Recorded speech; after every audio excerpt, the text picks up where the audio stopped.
Il est 8h17, Nikos Aliagas.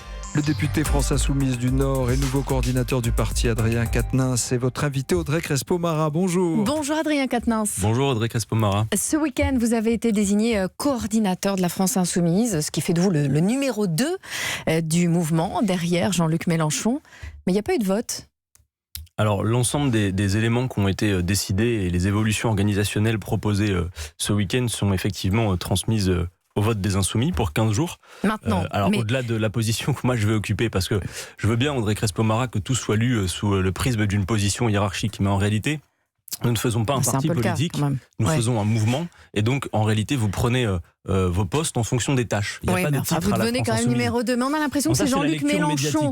Jean-Luc Mélenchon qui décide de tout. C'est lui au fond qui a décidé de vous nommer numéro 2. Pour être clair, lorsque nous avions décidé à Bordeaux lors de notre dernière convention qu'il y aurait une coordination des différents espaces du mouvement qui allait se refonder, et bien cela avait été acté. Cette coordination s'est réunie la semaine dernière. Jean-Luc Mélenchon et moi avons proposé que je puisse m'occuper du démarrage de cette coordination, mais tout ça est extrêmement souple et surtout le but n'est pas de faire une direction politique figée, quelque chose de rigide, mais d'assumer un espace de refondation dans lequel, j'insiste bien, tous les insoumis devront pouvoir s'impliquer et on y veillera. Même si vous êtes très apprécié, de nombreux militants de la France Insoumise se plaignent du manque de démocratie, de transparence au sein du mouvement. Clémentine Autain, par exemple, elle ne comprend pas comment vous êtes devenu numéro 2.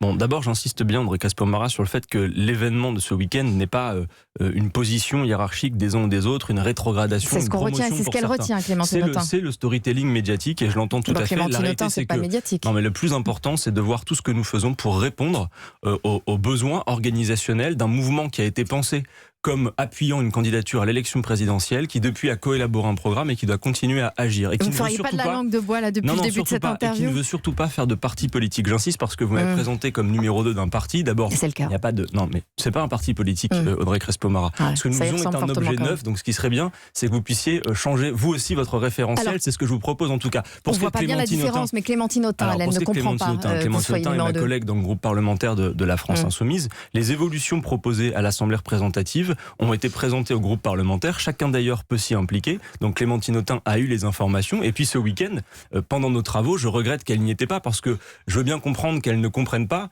si elle commente à la télévision des travaux qui sont en cours. Et elle y a toute sa place. Moi je le dis sans inimitié pour Clémentine Autain. Clairement. Mais Clémentine Autain a toute sa place dans nos discussions, mais le mieux c'est encore d'y participer. Elle a dit également qu'elle ne savait pas où était le lieu de la contradiction et du débat à la France Insoumise. Pourtant, elle y participe chaque semaine, notamment dans les réunions du groupe parlementaire. Et ce week-end, tous nos débats étaient publics, ils étaient diffusés en direct sur Internet et surtout, elle y avait toute sa place. Je regrette qu'elle ne soit pas venue, mais c'est un non-événement, je sais ce que sont nos agendas. Dans son discours hier, Jean-Luc Mélenchon a déclaré « Mon rôle est consubstantiel au mouvement ». Donc il vous a intronisé, mais il ne lâche pas l'affaire. Mais s'il vous plaît, ça fait plusieurs questions que je vous demande d'arrêter cette logique d'intronisation. Ça changera pas ma grille de lecture. Jean-Luc Mélenchon, son rôle est bien évidemment particulier parce qu'il a été celui qui a pensé et construit la France Insoumise. On peut d'ailleurs apprécier le fait que s'il ne l'avait pas fait, s'il n'avait pas créé ce mouvement, la situation politique française et notamment du courant de pensée que nous représentons ne serait pas la même. Il a été celui qui a, lors de la campagne présidentielle, fait que 7 millions de Français, ce qui n'est pas rien tout de même, se sont réunis autour d'un programme, l'avenir en commun. Donc son rôle, effectivement, constitue le fil rouge, quelque part, de notre mouvement. Pour autant, sa tâche aujourd'hui est d'être président du groupe parlementaire. Il ne souhaite pas être mêlé à toutes les affaires organisationnelles du mouvement. Ça fait d'ailleurs un moment qu'il ne s'en occupe plus, à vrai dire. Et il y a effectivement une nouvelle équipe qui se propose de se mettre en première ligne face à nos adversaires politiques. Et c'est notamment cette nouvelle génération que lui et d'autres ont contribué à faire monter et qui peuvent maintenant conjuguer leurs forces et leurs énergies pour la suite des combats qu'il y a à mener. Adrien Quatennens, au début du mouvement des Gilets jaunes, Jean-Luc Mélenchon avait promis qu'il ne ferait pas de récupération politique. Pourquoi a-t-il revêtu un gilet jaune ce week-end à Belfort ? Très simplement et très symboliquement, parce que cela lui a été demandé par des Gilets jaunes.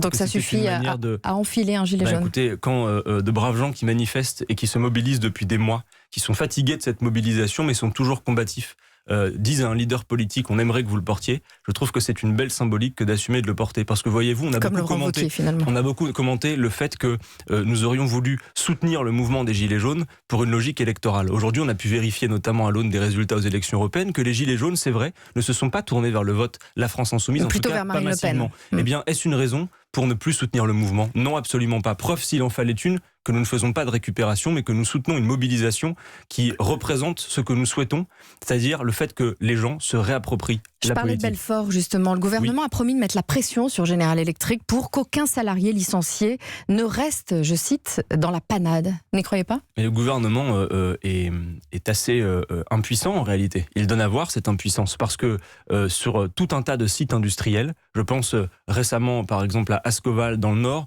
je pense à Saint-Gobain, je pense à General Electric, on voit bien que partout où nous allons, nous autres les parlementaires, j'en discutais avec les parlementaires européens nouvellement élus de la France Insoumise, nous voyons dans le pays un véritable cimetière industriel. Et quelle est la responsabilité de l'État dans ces conditions ? Parce que nous avons des outils industriels dont nous aurons besoin, notamment pour faire la planification écologique. Parce que ces industries, nous en aurons besoin. Et ces outils sont en train de nous filer entre les doigts. Alors l'État doit prendre ses responsabilités. Moi, je considère que nous avons besoin en France d'une industrie forte, pas simplement la maintenir pour la maintenir, mais parce que demain, pour faire la transition écologique, nous aurons besoin de ces outils industriels. La vente d'Alstom à General Electric a été validée par Emmanuel Macron lorsqu'il était ministre de l'économie de François Hollande.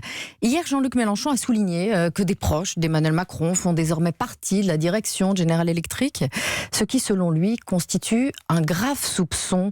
De quoi soupçonnez-vous Emmanuel Macron ? Jean-Luc Mélenchon faisait référence aux travaux de la commission d'enquête parlementaire, qui est notamment animée par le député Les Républicains Olivier Marleix, et dans laquelle s'est investi notre collègue insoumis Bastien Lachaud, et qui révèle effectivement que, vraisemblablement, il y a lieu de penser que Emmanuel Macron a joué un rôle tout à fait particulier dans la cession d'Alstom. Et alors ? Et donc, il faut pouvoir en tirer des conclusions. Si, de fait, ces éléments et l'enquête devaient aboutir à des révélations, eh bien, il faudra en tirer également des conclusions. Alors, aujourd'hui, ces travaux permettent de lancer cette procédure d'enquête. Moi, je souhaite qu'elle aille à son terme. Quels soupçons exactement, précisément ? Écoutez, a priori, de ce que nous raconte cette commission, il y a des logiques de transfert de fonds, de rétribution, qui pourraient expliquer qu'il y ait eu une volonté politique de la part d'Emmanuel Macron et de son entourage. C'est grave comme soupçon, comme accusation ? Écoutez, rapprochez-vous de la commission d'enquête, invitez Olivier Marleix, il est plus informé que moi, mais moi, les révélations que la commission d'enquête fait nécessitent, même si à cette heure l'enquête n'a pas abouti, que l'enquête ait lieu et que nous puissions savoir précisément dans quelles conditions cette cession a été réalisée. Et puis surtout,